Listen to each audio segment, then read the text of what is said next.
Dios le bendiga, buenas noches. Que la paz del Señor Jesús esté reposando en sus corazones. Amén. Bien, seguimos con nuestro discipulado teológico.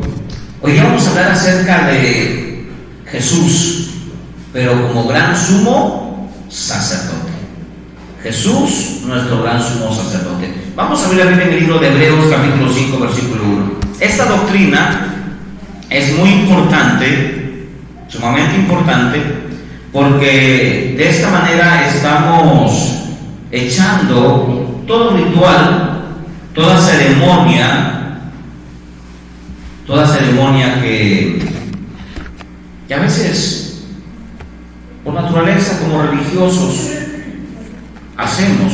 Y Jesús no quiere que seamos religiosos. Estamos en Hebreos 5.1. Me dice amén cuando lo encuentro, por favor.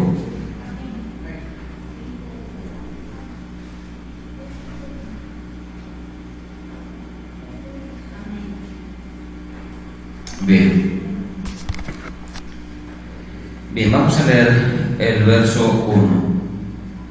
Porque todo sumo sacerdote, tomado de entre los hombres, es constituido a favor de los hombres en lo que a Dios se refiere, para que presente ofrenda y sacrificios por los pecados, para que se muestre paciente con los ignorantes y extraviados, puesto que él también está rodeado de debilidad. Por causa de ella debe ofrecer por los pecados, ofrenda por los pecados, tanto por sí mismo como por los del pueblo. Amén. Amén. Bien, esta enseñanza es de suma importancia.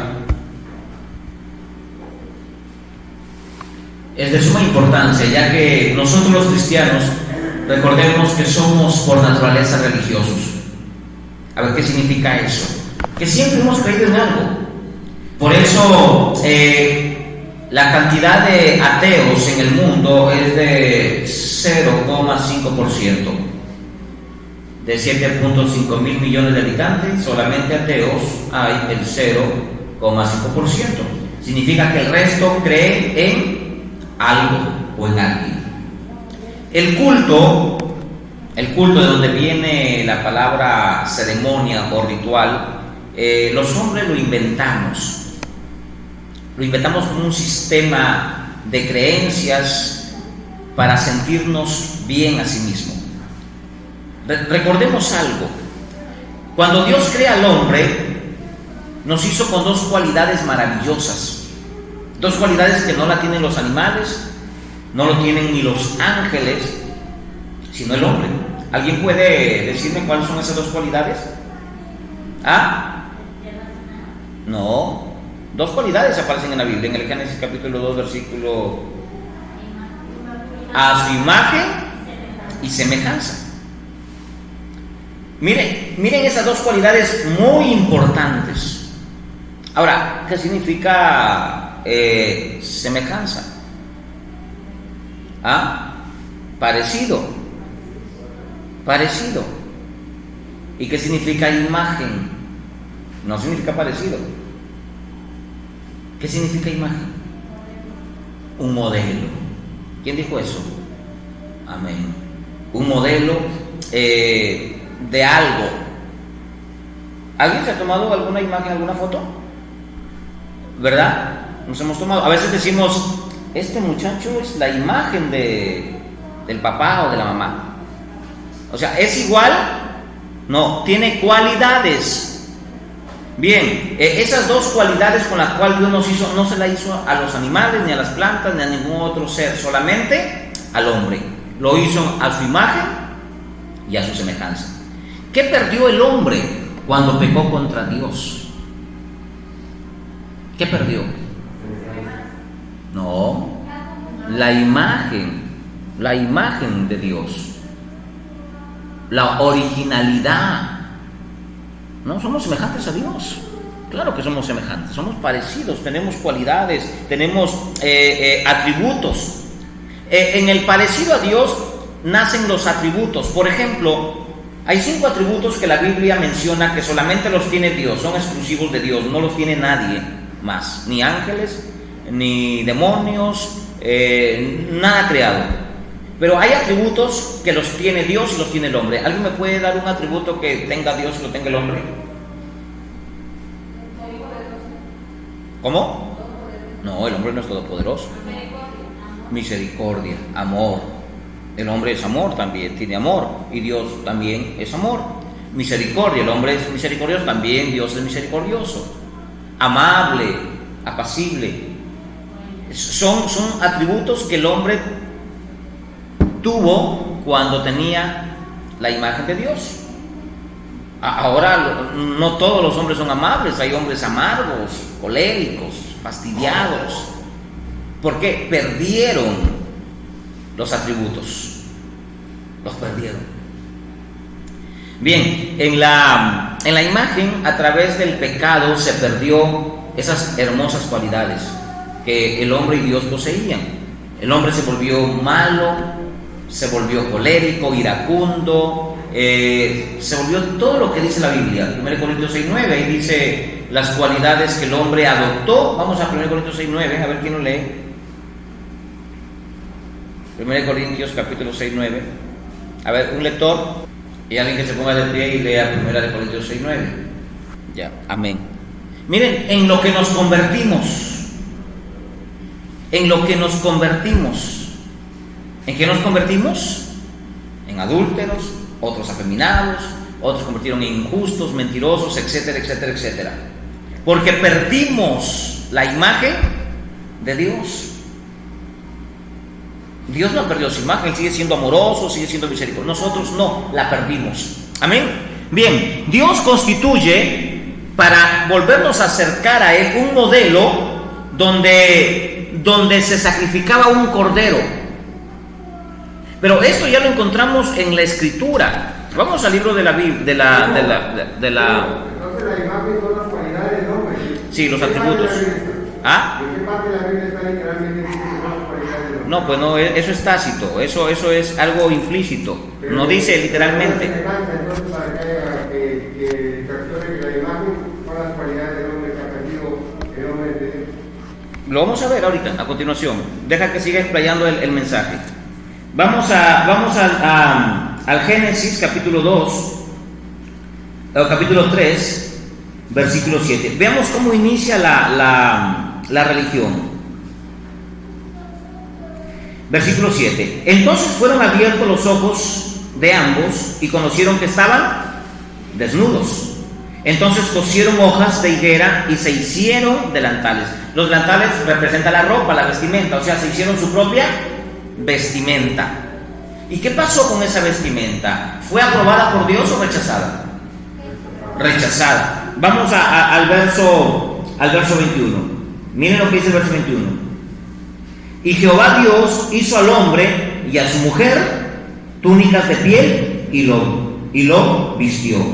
O sea, Dios rechazó lo que el hombre quería hacer para presentarse ante Dios. El hombre sabía que estaba desnudo y sabía que Dios en cualquier momento iba a llegar al huerto y él tenía que presentarse ante Dios. Y el hombre dijo, no es posible que yo esté así. Ahí es donde inicia la religión. La religión es buscar el favor personal para agradar ¿a quién? A Dios. Y a veces buscamos el favor de Dios a través de nuestros propios pensamientos, nuestra propia cultura, y hacemos una mezcolanza y entonces decimos, si yo hago así o hago aquello, Dios se va a agradar de mí, lo que quiso hacer Adán. Pero resulta que Dios dijo, no me gusta la forma en que te estás vistiendo, no me gusta la forma en que estás actuando, yo te voy a hacer vestimenta, y le hizo vestimenta. Hago este preludio porque necesito que todos nosotros entremos al tema importante. Llega el tiempo en que Dios constituye sacerdotes. ¿Para qué? ¿Para qué? ¿Qué es un sacerdote? ¿Alguien tiene una idea de lo que significa un sacerdote? No, el intermediario es el sumo sacerdote. El sacerdote no. El sacerdote es una persona consagrada para una divinidad y para cumplir funciones principales de los ritos religiosos. Los sacerdotes y el sumo sacerdote son dos tipos de personas. El sumo sacerdote era el único que podía interceder en el lugar santísimo por el pueblo o los pecados del pueblo. Los sacerdotes cumplían funciones como las sinagogas, como son las iglesias. En cada pueblo, en cada distrito del pueblo de Israel, había sinagogas y ahí habían sacerdotes. Entonces, ¿qué hacía la gente para sacrificar, para ser ministrados en consejería, en cuestiones espirituales? Iban donde los sacerdotes. Los sacerdotes hacían un culto que se le llama ritual para consagración. Cuando de repente había lepra, ¿se acuerdan cuando había lepra? Y después que pasaba la lepra, ¿dónde tenían que presentarse? ¿Ante quién? ¿Ante el sumo sacerdote o ante el sacerdote? Ante el sacerdote. Entonces, el sumo sacerdote y el sacerdote son dos personas diferentes. ¿Quién fue el primer sumo sacerdote en la historia bíblica? ¿A quién escogió Dios como sumo sacerdote, no como sacerdote? ¿A quién? A Aarón. Aarón fue el sumo sacerdote. Era el único que podía entrar a la presencia de Dios, porque existían dos lugares: el lugar santo y el lugar santísimo. El lugar santísimo y entre el lugar santo había una cortina que cubría ese lugar, y no podía entrar ni un sacerdote al lugar santísimo, solamente el sumo sacerdote. Y entraba una vez por año el sumo sacerdote. ¿Para qué? Para interceder. Entonces, ¿cuál es la función de un sacerdote? Es dirigir los rituales y ministrar al pueblo. Esa era la función de los sacerdotes. Y la función de un sumo sacerdote era ministrar a Dios en el lugar santísimo e interceder por la nación. Ahora vamos a reflejar estos oficios con lo que hace Jesús y con nuestros pecados. Aquí quiero llegar a la conciencia de ustedes para poder entender algo. Y voy a hacer la pregunta de rigor que siempre se suele hacer, y en este caso se tiene que hacer. ¿Cuántos creen que ya son salvos? A ver, levanten la mano los que son salvos. Me interesa saber la seguridad que usted tiene que es salvo. Muy bien. Y los que levantaron la mano y creen que son salvos, ¿por qué creen que son salvos? ¿Por qué están seguros o están en duda? Sí, Jesús murió por ti. ¿Qué más? Eres salvo. Muy bien. O sea, por causa de Jesús tú eres salvo. Muy bien, muy bien. Y los que no levantaron la mano, ¿por qué no tienen la seguridad de ser salvos? Los que no levantaron la mano, yo supongo que ellos dicen: yo tengo errores, yo tengo fallas, tengo una debilidad y siempre peco en lo mismo y no puedo, porque a veces suele pasar eso. Entonces, como yo fallo, como yo peco, entonces yo no puedo ser salvo.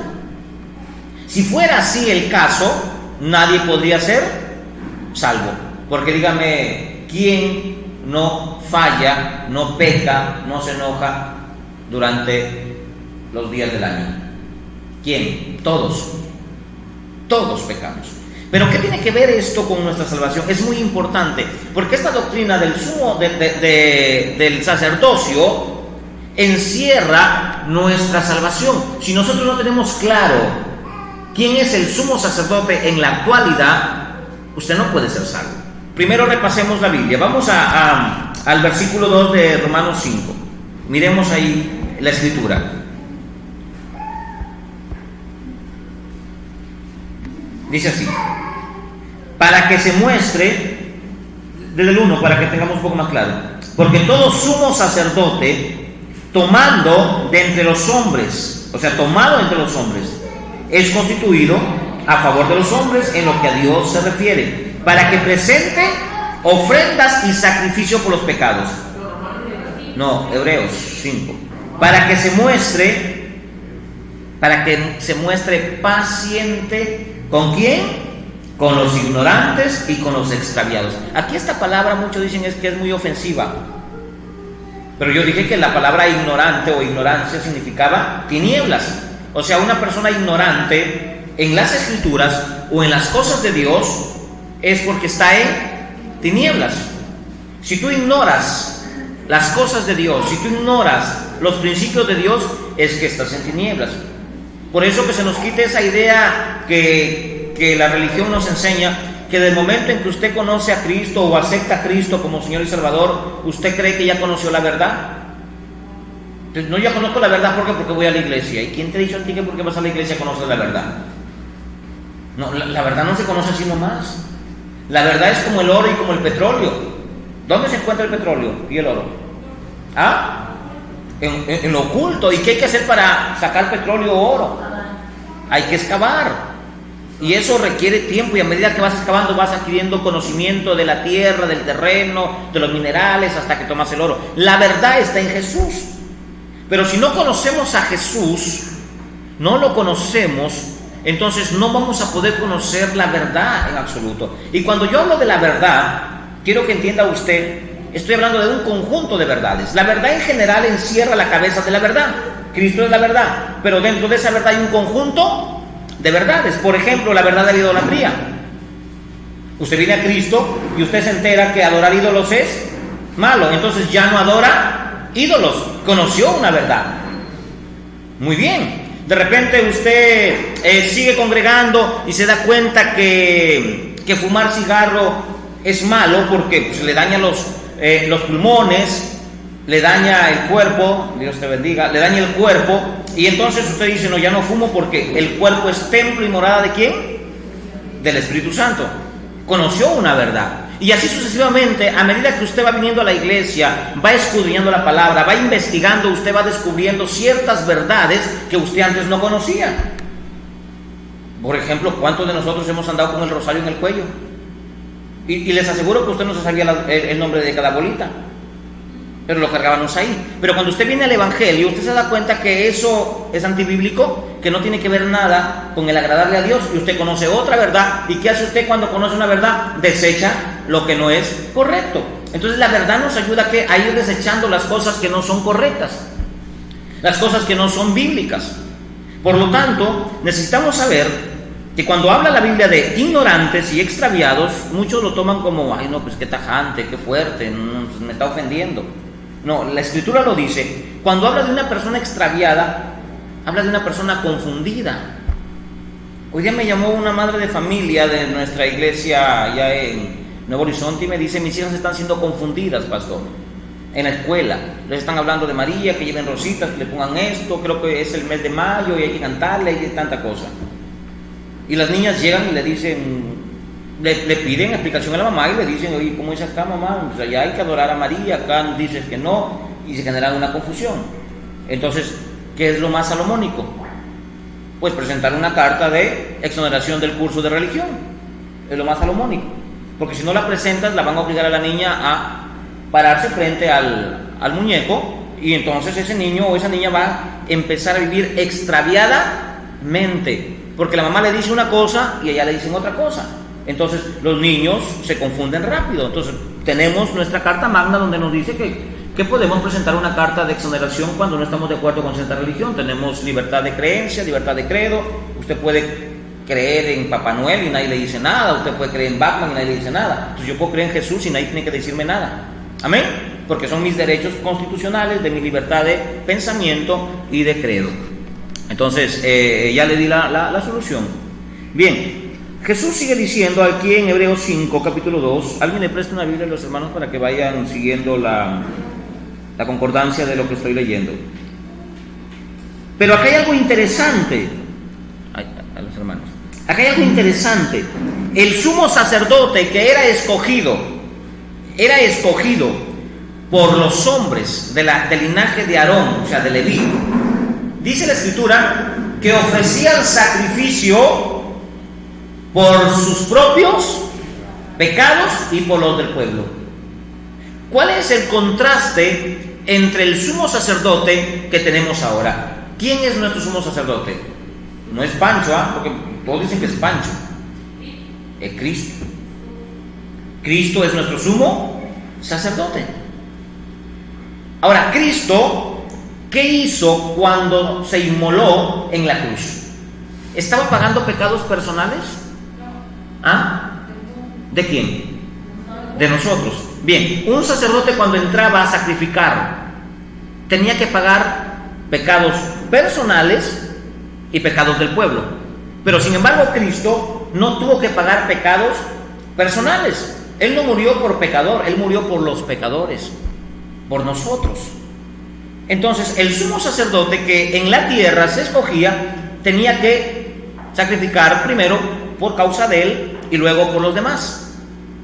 Y otra cualidad, los sumos sacerdotes de la línea de Aarón, de la descendencia de Leví, tenían que ser cambiables, mudaban. ¿Por qué? Porque morían. Moría un sumo sacerdote, ponían a otro, moría otro y así sucesivamente. Pero tenemos un sumo sacerdote que ya no muere, que está vivo. Ahora, ¿cuál es nuestro interés de tener un sumo sacerdote? El pueblo de Israel tenía el sumo sacerdote, uno, para ministrar ante Dios al pueblo. ¿Qué significa ministrar? Para traer bendiciones. ¿Se acuerdan ustedes que otras naciones, inclusive lo vemos por películas, cuando ellos querían que lloviera, ¿qué hacían los sacerdotes de esos pueblos paganos? Sacrificaban de acuerdo al dios de la lluvia, por ejemplo. Si el dios de la lluvia pedía pues 1 kilo de arroz, un ejemplo, le daban 1 kilo de arroz, incienso, etcétera, etcétera. Entonces, cada vez que hacían sacrificios a ciertos dioses, ellos recibían bendición, recibían lluvia, recibían lo que ellos pedían en su conocimiento o en su mentalidad o en su religión. Ahora, el sumo sacerdote, cuando decimos ministrar, cuando se anuncia la palabra ministrar, no administrar, no confunda la palabra administrar. Una vez me dijo alguien, pastor, me va a administrar. No, yo no le administro, se administra empresas, números, dinero, etcétera. No, ministrar es otra cosa. Ministrar es entrar a tu corazón, abrir tu corazón y presentárselo a Dios. Y pedir bendiciones y pedir sanidad si tus males son espirituales, si alguien te abusó cuando eras niño o niña, si alguien te falló y tú vas guardando en el corazón resentimiento, vas guardando sinsabores, y llega el momento en que tú tienes 20 años, 30 años y te quieres casar y te das cuenta que no eres feliz, que no puedes amar, que no puedes tener libertad para entregarte al hombre con quien te has casado, que no tienes la libertad o la facultad de hacer lo que hace alguna pareja en libertad. Entonces tú dices, ¿pero por qué? Porque hay dentro de ti algo que nadie lo ministró. La gente busca al psicólogo, pero el psicólogo solamente llega hasta el alma. En cambio, la palabra de Dios llega hasta el espíritu. Bien, ¿qué tiene que ver esto con la administración? Es que el sumo sacerdote pedía la bendición de Dios para que se derramara sobre el pueblo. No los sacerdotes hacían otra cosa. Dirigían los cultos, los rituales, las ceremonias, las ofrendas. El sumo sacerdote no, él estaba en contacto con Dios. No confunda sacerdote y sumo sacerdote. Según lo que dice la Biblia cristiana, de la definición del sumo sacerdote, se le tomaba como el más alto dignatario eclesial o espiritual de una nación. Claro, era un principal, tenía casi el mismo nivel de un rey. Acá, ¿cuántos poderes hay que no se pueden pelear entre sí? 3 poderes. Entonces tú no puedes decir al poder legislativo, haz esto, sométete sobre mí, o al ejecutivo, o al judicial, porque son poderes con capacidades propias, autónomas, que hacen lo que ellos creen que es conveniente. Entonces, allá en Israel habían 3 poderes también, si lo vamos a ver de esa manera, que tenían casi el mismo rango. Eran los sumos sacerdotes, con toda la cúpula que son los sacerdotes, eran muy respetados, eran dignatarios, los reyes y los profetas. Los profetas eran muy respetados. Bien, el sumo sacerdote cumplía una segunda función. La segunda función era interceder. Yo me he topado con algunas iglesias que tienen una mala formación académica, hablando en el ámbito teológico. Lo digo mal porque ellos dicen, vamos a interceder por ti. ¿Puede un hombre interceder por otro hombre ante Dios? No puede. No confundamos el orar No confundamos el orar con el interceder. El interceder va más allá, es como suplicarle a alguien, sabiendo que ese alguien te lo tiene que conceder porque hay algún mérito que tú has hecho. Entonces tú no has hecho ni un mérito para que Él te consienta algo. Ni un hombre en la tierra ha hecho algún mérito para que pueda interceder por el hombre. Ni María, la madre de Jesús, no ha hecho ningún mérito. Pero ¿qué hacen los católicos? Dicen que María es la intercesora, cuando la Biblia dice que no lo es. Vamos al libro de Timoteo 2.5, 1 Timoteo 2.5, y alguien que por favor lo lea ahí. Hay un solo Dios y un solo mediador. Dice María, dice Pedro, dice que es el pastor, inclusive no dice que sea el sacerdote, sino dice que es Jesús. Entonces ahí se cae esa falsa dogma que nos enseñaron a nosotros, pedirle a María para que María le diga a Jesús y Jesús le diga al Padre. O sea, toda una cadena, hermano. Y hemos sido mal acostumbrados en cuanto a nuestra manera de creer. Entonces, el sumo sacerdote en la tierra intercedía ante el Padre. Pero miren lo que dice la Escritura: el sumo sacerdote tenía que estar constantemente sacrificando. Hebreos 10, versículo 1. Porque la ley, teniendo la sombra de los bienes venideros, no la imagen misma de las cosas, nunca puede, por los mismos sacrificios que se ofrecen continuamente cada año, hacer perfecto a los que se acercan. O sea, la gente cuando iba al sumo sacerdote, iba para sacrificar. ¿Y por qué sacrificaban? Mira, ahí no sacrificaban para que te vaya bien, hermano. Ahí no te sacrificaban, tú no llevabas un palomino o una cabra o una vaca, yo no sé los animales que llevaban o eran permitidos para, ay, sacrifíqueme por ahí esa vaquita para que Dios me bendiga. No. El único propósito del sacrificio o holocausto era para el perdón o la remisión de pecados.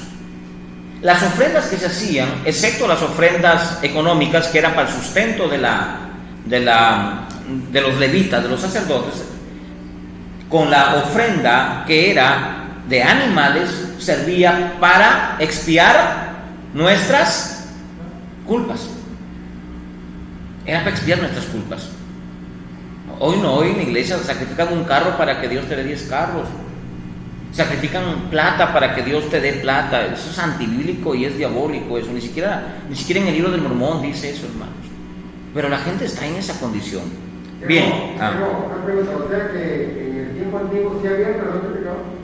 Claro, había perdón de pecados, pero eran continuos. Por eso dice la Biblia aquí, sigamos leyendo. Pero no podían hacer perfectos a nadie. Porque la ley, teniendo la sombra de los bienes venideros, no la misma imagen de las cosas, nunca puede, porque los mismos sacrificios que se ofrecen continuamente cada año no podían hacer perfectos a los que se acercaban. ¿Quién eran los que sacrificaban? Los hombres. O sea, pecaban y tenían que volver a sacrificar. O sea, cada año tú tenías que conscientemente sacrificar de acuerdo a todo lo malo que habías hecho en el año. Como una purga, ¿cierto? Ibas y yo he pecado, he andado con 5 mujeres, me he emborrachado, he pegado, he matado. Aquí están mis 20 vacas. Un ejemplo, ¿cierto? Ahí están mis 20 vacas y las sacrificaban. Pero eso no te hacía perfecto. El otro año tenías que volver a ir a sacrificar y que te roceen la sangre de los animales. El siguiente año, lo mismo y lo mismo. O sea, tenían que constantemente estar sacrificando por causa de los pecados. Por eso que Jesucristo hizo un solo sacrificio. Se inmoló como un cordero sin mancha. ¿Por los pecados de quién? ¿Propios como hacían los sumos sacerdotes? ¿O por los pecados del pueblo? Por los pecados de nosotros. ¿Y cuántas veces tiene Cristo que sacrificar para que haya efecto de perdón de pecados? ¿Cuántas veces? No, como que una sola vez. Cristo murió una sola vez por todos los pecados. Es aquí donde yo quiero ahondar. Es importante que nosotros conozcamos de que ya fuimos perdonados que ya fuimos salvos y seremos salvos para siempre. Somos salvos para siempre. Pero hay gente que dice: ayer pequé, ya no soy salvo, hoy día me arrepentí, soy salvo. Si tenemos esa conducta, entonces tendríamos que sacrificar a Cristo cada vez que nosotros fallamos. Es ahí donde el diablo se aprovecha. Cuando no tenemos esta doctrina del único y perfecto sacrificio que hizo Cristo, entonces usted va a comenzar a ver la forma de cómo purgar sus propios pecados. ¿Cómo purga la gente sus propios pecados? Con sacrificios. Por ejemplo: ay, hoy día he pecado, me voy a meter en 3 días de ayuno porque he pecado. O sea, estás queriendo purgar tus pecados con un sacrificio. Es en vano. O he pecado, voy a llevar una ofrenda porque me he portado mal. ¿Tú crees que esa ofrenda va a eximir tus pecados? No. Los sacerdotes, los judíos hacían eso porque a ellos se les había dado la ley como una sombra de lo que iba a venir. Ellos sí tenían que sacrificar corderos constantemente. Nosotros, Dios sacrificó el cordero por nosotros una sola vez. Una sola vez. Cristo murió una sola vez. No puede morir 2 o 3 veces. Entonces, si Cristo murió una sola vez por nuestros pecados, nosotros somos perdonados para siempre. Somos perdonados para siempre. Si no fuéramos perdonados para siempre, Cristo tendría que volver a morir. Morir y morir y morir y morir constantemente. Entonces lo estaríamos haciendo un sumo sacerdote terrenal, pero Cristo es un sumo sacerdote que es espiritual. Leamos el versículo 12. Pero Cristo, habiendo ofrecido, ¿cuántas veces? A ver, ubíquense ahí. Y quiero que alguien lo lea y note lo que dice ahí la palabra. Pero Cristo, el versículo 12 del capítulo 10, estamos en el capítulo 10 de Hebreos. Versículo 12, ¿qué dice ahí? Con fuerza, con alta voz, que retumbe. Pero Cristo, habiendo ofrecido una vez para siempre un solo sacrificio por los pecados, se ha sentado a la diestra de Dios. Amén. ¿Cuántas veces se sacrificó Cristo? Una sola vez para siempre. Una sola vez para siempre. Entonces, el perdón es una sola vez para siempre. La salvación es una sola vez para siempre. Mi hermano, esto es bien complicado metérselo aquí en la cabeza. Yo le digo a un pentecostal esto y dice: no, si yo peco todos los días, yo tengo que estarme arrepintiendo cada rato. Hermano, claro, hay que pedir perdón, hay que pedir a la persona a quien ofendemos, pero tus pecados ya fueron perdonados. Ahora, Cristo sabe que nosotros somos seres humanos. ¿Dónde fue que actuó el pecado cuando entró en el hombre? ¿Cuánta parte está conformado el hombre? ¿De cuántas partes? El ser. ¿Cuáles son? Ya. ¿Dónde afectó el pecado? En el espíritu. En el espíritu. Y el espíritu pues contaminó al alma y al cuerpo. Por eso segunda de Tesalonicenses capítulo 5:23 dice la forma en cómo Dios mira el orden del ser. Lo mira como espíritu, alma y cuerpo. Pero nosotros lo miramos como cuerpo, alma y espíritu. Entonces, el pecado, ¿dónde afectó? El espíritu. Dios le dice: el día que comas morirás. Y nosotros sabemos que cuando morimos dejamos de existir humanamente o físicamente. Pero sin embargo, Adán comió y no dejó de existir físicamente, pero sí dejó de existir para Dios espiritualmente. Entonces, el pecado, ¿dónde afectó? Espiritualmente. Bien, el evangelio, cuando viene a la vida del pecador, ¿dónde afecta? Espiritualmente, hermanos. Ahí empieza. Y de ahí comienza a hacer el trabajo y se va exteriorizando. Por eso que en la iglesia no debemos a nadie obligarlo a que: ay, hermano, ya deja de vestirte así, ya no te pongas. No, es que deja que el alma comience a vivir y comience a ser afectado por las buenas obras del Espíritu Santo, nuestra alma y nuestro cuerpo. Cuando tu espíritu comienza a ser formado por Cristo, y la imagen de Cristo, que es la que recuperamos, porque Cristo se va formando dentro de nosotros, nuestra alma va cambiando, nuestra manera de vivir físicamente va cambiando. Una mujer hace años congregaba aquí, la primera etapa me dijo un día: yo voy a congregar acá bien orgullosa y así tajante. Me gusta el evangelio, pero eso sí, ni me prohíba que yo venga en falda. No, yo no voy ni en falda. Yo la miré y venga como quiera, le digo, contar que no venga desnuda, venga con lo que quiera. Así que pasaron como 6 u 8 meses y un día llegó en falda, en un vestido. Nunca la señora se había puesto eso. Y me llamó y me dijo lo siguiente: pastor, yo no sé qué me pasó hoy día. En la mañana me voy a cambiar y me pongo mi pantalón, y cuando me miro en el espejo me sentí como que si estuviera desnuda. Y me miraba y decía: Dios mío, pero me sentía rara, decía ella. Me sentía rara, pastor. Y me fui a comprar un vestido. Desde ahí esa mujer nunca más usó pantalones. Dios comenzó a obrar, ¿por dónde? De adentro para afuera. La religión quiere que Dios obre de afuera para adentro. No. Si el pecado obró de adentro para afuera. El pecado no obró de afuera para adentro. El pecado obró de adentro para afuera. Primero lo que hizo es desconectar al hombre de Dios espiritualmente. Y luego el hombre se hizo pues un asco.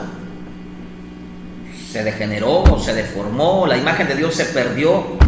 Ya el hombre no era pasible, no era cariñoso, no era amoroso. Ahora el hombre era colérico, fastidiado. Ahí tenemos a Caín, que mató a su hermano. Perdió la imagen de Dios.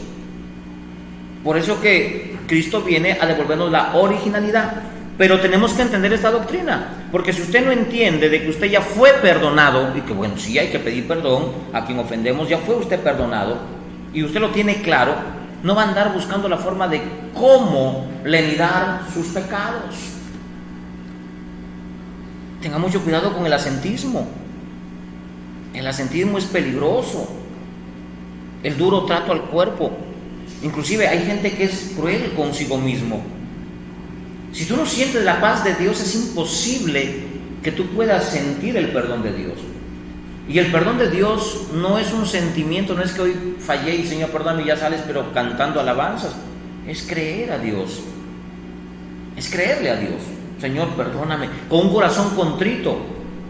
Si usted tiene, ¿qué es un corazón contrito? Una persona que está arrepentida, que dice: ya no lo vuelvo a hacer, no más, y me alejo de lo que estaba haciendo. Es una persona contrita. Ese es el arrepentimiento. Sigo leyendo el versículo 12. Pero Cristo, habiendo ofrecido una vez para siempre, ese para siempre significa para siempre. Versículo 17. Y añade esto: y nunca más me acordaré, ¿qué dice Dios? De tus pecados.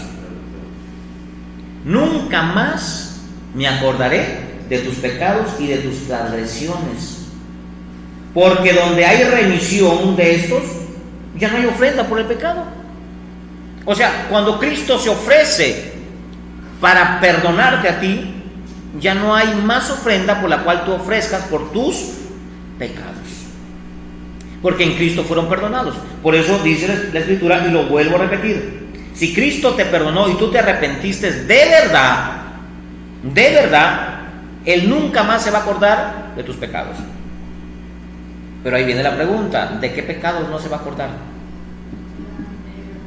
¿Y qué más? ¿Y qué más? De todos. Porque Él ya no te va a mirar como persona, te va a mirar en Jesús, como una nueva criatura. No te va a mirar como un pecador, retiro lo antes dicho, sino te va a mirar como un redimido. El diablo te va a ir a acusar. El diablo ha acusado a todo el mundo, pero Cristo es nuestro abogado. Primera de Juan capítulo 2. Miren lo que dice Primera de Juan capítulo 2. Hijitos míos, estas cosas les escribo para que no pequéis. El deseo de Dios es que no pequemos. Pero si habéis pecado, dice el texto, abogado tenemos. Un abogado es quien intercede. ¿Y quién es nuestro abogado? Jesucristo, el justo. Ni siquiera dice María, hermano, ni siquiera dice Pedro, ni Juan, ni Chucho. No, dice Jesús, el justo. Pero nosotros nos enseñaron otra cosa, que nuestra abogada se la inventaron. Y nunca más me acordaré de tus pecados y de tus transgresiones, porque donde hay remisión de estos, no hay más ofrenda por el pecado. Y miren el 19. Así que, hermanos, teniendo libertad para entrar en el lugar santísimo por la sangre de Jesús. ¿Podían los sacerdotes, no el pueblo, entrar al lugar santísimo? No. ¿Podía el pueblo entrar al lugar santísimo? No. 2. ¿Podía el pueblo tener acceso directo con Dios? No podía. No podían. Tenían que ir a través de los sacerdotes o a través del sumo sacerdote. Pero acá dice la Escritura que ahora nosotros tenemos la libertad para entrar al lugar santísimo por la sangre de Jesús. Si tú no estás bañado con la sangre de Jesús, esas oraciones que tú haces en tu casa con lágrimas, de rodillas, sin comer, no sirven. No sirven. Porque tiene que ser a través de la sangre de Jesús. Tiene que estar en ti la sangre de Jesús. ¿Qué hacían los sacerdotes cuando mataban el cabrito o la oveja y el pecador estaba allí arrepentido? ¿Qué hacían con esa sangre? Se la rociaban, se la tiraban. Y el hombre salía lleno de sangre de animal. ¿Sabe que hay sangre en su cuerpo de los que se han arrepentido? Hay sangre. Y sangre significa vida, sacrificio. Entonces, usted con esa sangre tienes acceso al lugar santísimo, a hablar con Dios. Pero si tú no estás arrepentido y no está la sangre de Cristo en ti, aunque llores, y hay un riesgo, hermanos, hay un riesgo fatal. La gente de afuera dice: no, a mí Dios sí me oye. No, a mí Dios me oye. Yo le pido y yo no tengo que ir a la iglesia, no tengo que leer la Biblia, no tengo que aceptar eso del Evangelio, y yo le oro a Dios y me va bien. ¿Sabe usted que el diablo es tan mentiroso que es capaz de decirte una verdad para que creas en él? El diablo es tan mentiroso que a Jesús le dijo una verdad: tírate, escrito está, a sus ángeles mandará cerca de ti. ¿Sabe usted que los mentirosos también dicen verdades, pero que ya no se le puede creer por más verdad que sea? Bien, Jesús nos ha hecho participantes de entrar al lugar santísimo, pero sin quitar el lugar que se corresponde. Así que el único que intercede por nosotros es Jesús, y sigue intercediendo. Romanos 7:27. Desde el 26, vamos a leer. Porque tal sumo sacerdote, en Romanos dije, perdón, hermano, estoy en Hebreos, disculpe. Hebreos 7:26 al 27. Porque tal sumo sacerdote nos convenía: 1, santo; 2, inocente; 3, intachable, apartado de los pecadores y hecho más sublime que los cielos, que no tiene necesidad cada día, como aquellos sumos sacerdotes, de ofrecer primero sacrificio por sus propios pecados y luego por los del pueblo. Jesús intercede al Padre, no por sus pecados, porque Él no es pecador, sino por nosotros. Versículo 25. Por lo cual puede también salvar perpetuamente. Les dije al principio, la salvación es para siempre, perpetuamente. Vuelvo a leer el versículo 25.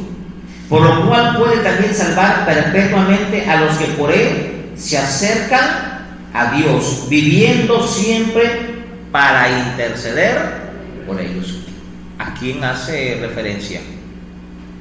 ¿Quién es el que intercede por ellos? O sea, por nosotros. Ellos somos nosotros. Jesús. Dice María, hermana Milagros: Jesús.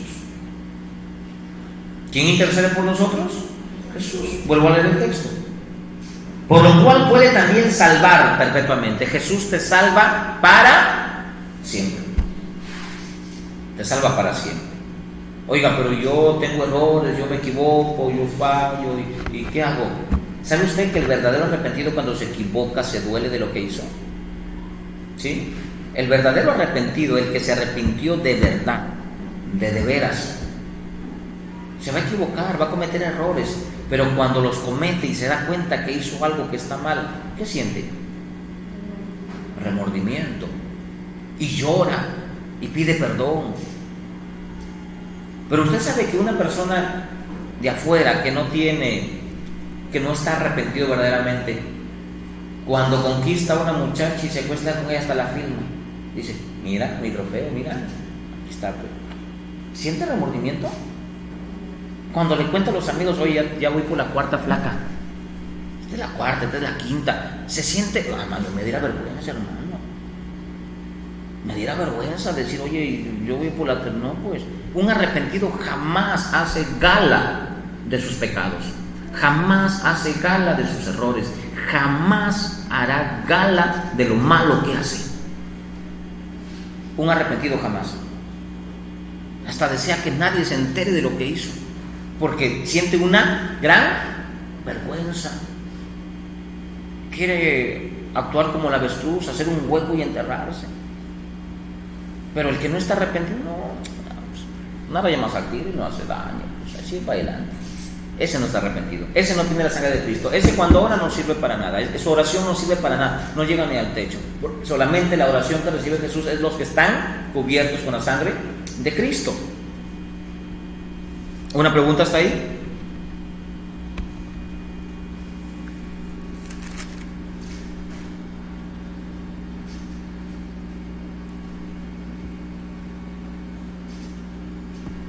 No tienen una pregunta.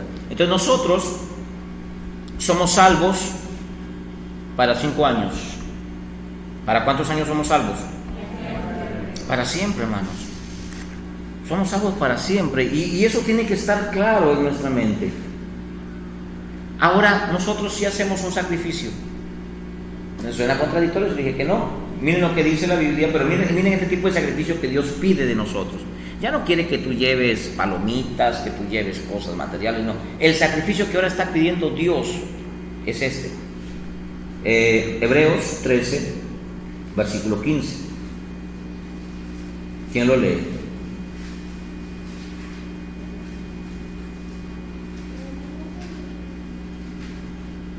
Para los que quieren hacer sacrificios, ese es el único sacrificio que Dios está pidiendo.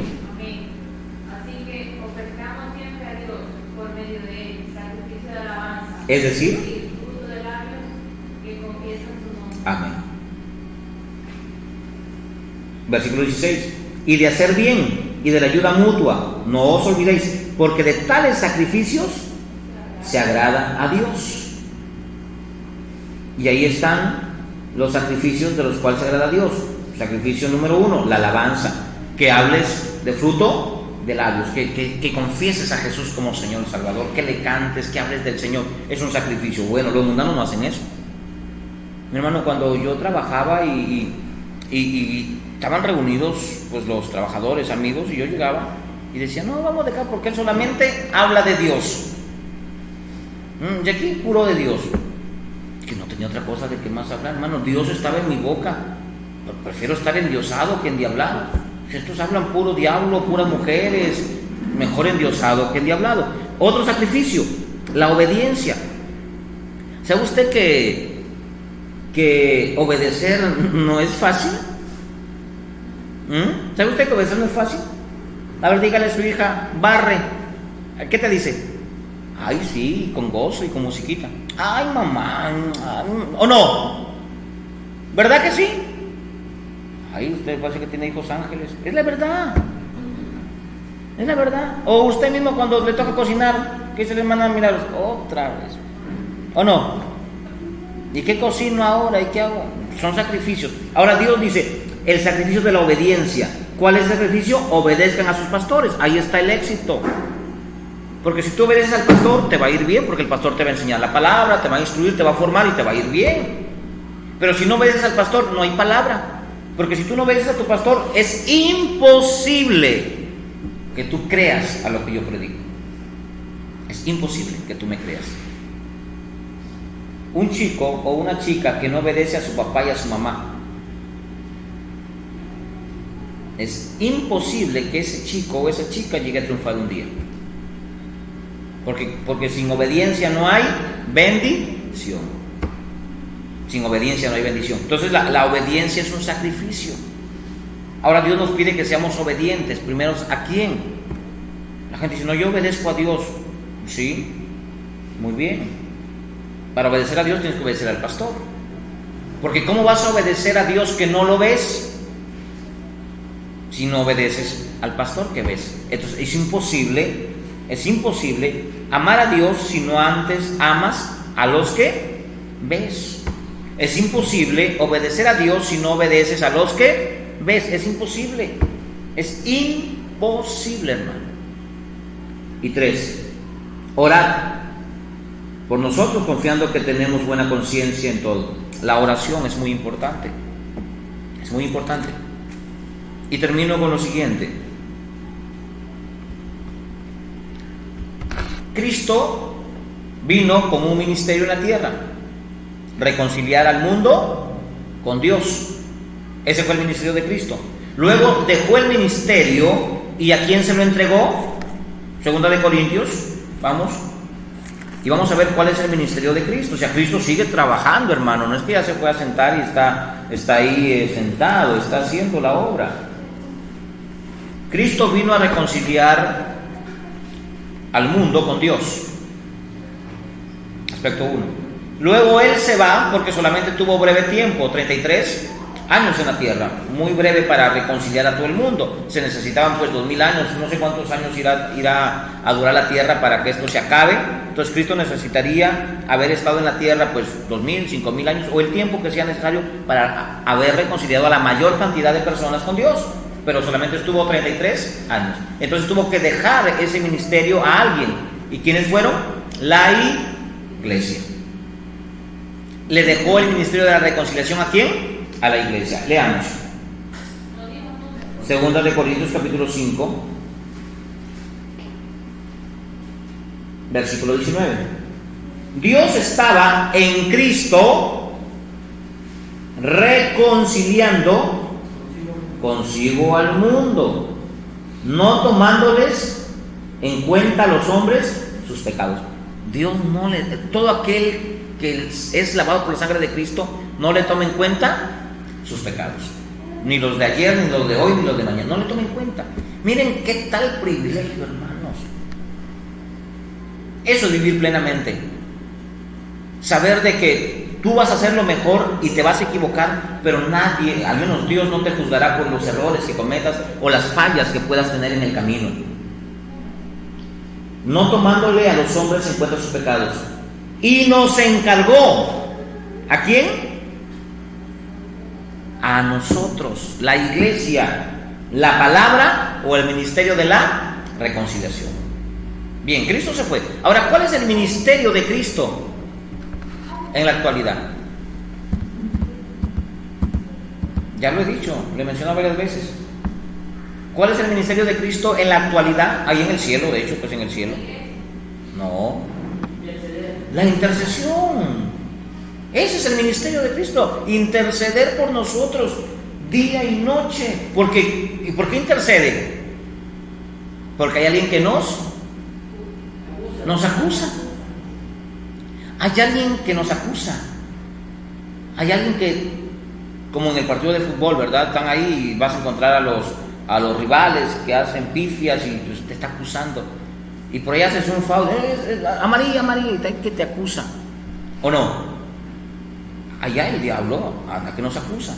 Y Cristo dice no. Por eso le dije que interceder era diferente. ¿Qué es interceder? Le voy a poner un ejemplo claro que me lo dijo mi maestro en teología. Me dijo él, si tú tuvieras un amigo, y tu amigo tiene su papá que es empresario, pero tú no tienes un título profesional, no tienes nada, pero tienes un amigo y quieres trabajar en la empresa del papá de tu amigo, pero tú sabes que los requisitos son los siguientes. Si tú vas solo a pedir trabajo a la empresa, ¿te lo dan? No. ¿Qué harías? Usar al amigo, ¿cierto? Amigo, mira, somos amigos, quiero trabajar y pues no tengo documentos, no tengo esto. ¿Qué hace el amigo por amor a ti? Va, intercede y le dice a su papá, pero hijo, si no tiene los pergaminos necesarios para... Es mi amigo, papá, yo lo conozco, buen muchacho, estudió conmigo, somos amigos. El papá, ¿por quién lo va a hacer? ¿Por ti, que estás en necesidad, que no tienes para comer, que andas mal económicamente? ¿O lo va a hacer por su hijo? Por su hijo. Ya, hijo, está bien, dile que mañana venga y se presente y recibe trabajo. ¿El mérito de quién es? Del hijo, del amigo. Así es nuestra vida. El diablo va y nos acusa, mira, ahí está Pancho, pero míralo. Y el hijo le dice, padre, yo morí por él. Él puede, él va a salir de ese error. Hay que darle tiempo, padre. Pero acá el fulano dice, sí, papá, pero mira, y lo convence al padre. Y el padre no lo va a hacer por ti. No lo va a hacer por ti. No es que, yo soy buena gente, soy gran predicador. No. Pablo decía, yo soy un miserable. Soy un miserable. El que se quiera sentir algo no es nada. Es el Hijo quien se lleva toda la gloria. Es por el Hijo que no nos pasa nada malo. Es por el Hijo que tenemos paz. Es por el Hijo, o sea, por nuestro Señor Jesucristo, que estamos aquí todavía sentados. Que no nos hemos ido a tirar una tranca y algún ladrón nos mete un tiro. Por el Hijo, no por tus méritos. Es que yo me porto bien. No, es por el Hijo. Por eso dice la palabra claramente que Él intercede por nosotros. Intercede. Entonces, no debemos quitar a Cristo ese ministerio. He visto muchas iglesias donde usan esto y dicen, vamos a interceder por la hermana tal. ¿Tú vas a interceder? Vamos a interceder por el hermano tal. Interceder, no, tú ora nomás. Tú ora. Como aquel muchacho. ¿Se imagina usted? Ya estuvo el chico en el trabajo que no tenía ningún pergamino. Ahora resulta que el muchacho es tan amigo del hijo, que se consigue a otro amigo. Y su amigo le dice, oye, ¿cómo es ahí? Sí, pero es que... ¿Y cómo entraste? Por mi amigo. ¿Qué le dice el otro? ¿Le puedes decir a tu amigo a ver si... ¿O no? ¿Eso significa interceder? No. Es hacer un favor. Porque el amigo le dice, mira, yo le voy a decir, pero si dice que no, ¿o no? En cambio el hijo no te va a decir, mira, que si le digo a mi papá, si dice que no, el hijo te dice, ya, yo hablo con mi papá. El hijo tiene mayor seguridad cuando te dice, tranquilo, yo hablo con mi papá, porque sabe quién es su padre. Pero en cambio el amigo del hijo, el amigo del amigo, ¿cómo le dice a su amigo cuando quiere un trabajo? ¿Se compromete? Yo le voy a decir a mi amigo, ya depende de él. Así somos nosotros. Usted me dice, pastor, óreme que estoy hasta el cuello de estos problemas. Yo le oro al hijo. Ahora el hijo verá si va y le dice al padre. Verá, porque de repente eres una persona rebelde contra la palabra de Dios. Eres un mundano que cuando alguien llega con un volante le tiras la puerta en la cara. Y ahora que estás en una necesidad, corres ante el hijo y el hijo evalúa, dice, ni le dice al padre. Y no pasa nada. ¿El pastor está orando por mí? Sí, pero es que sigo igual. Pues ya él habla con el hijo directo. El hijo no quiere hacer el favor al padre. Yo no le puedo obligar al hijo que le diga, oye, dile para que se sane el hombre. No, y es otra cosa. Es lo mismo que yo diría en el ejemplo, la metáfora que les he puesto. Yo le voy a decir, pero si es que no te da el trabajo, pues no es mi culpa, ¿verdad? Yo voy a orar por ti, pero si no te sanas, no es mi culpa. Hazte amigo del hijo. Hazte amigo de Jesús. Y por esa amistad y ese amor, recuerden que Jesús le dijo a los discípulos en San Juan capítulo 15, versículo 17, ya no los llamaré hermanos, siervos, sino amigos. Llega a ser amigo de Jesús. No las conoce, pero el amigo sí. El amigo te cuenta cosas íntimas, cosas muy profundas. Entonces, si te haces amigo de Jesús, ya no necesitas buscar al amigo de Jesús. Vas directo y de seguro que te abre la puerta. Así funciona.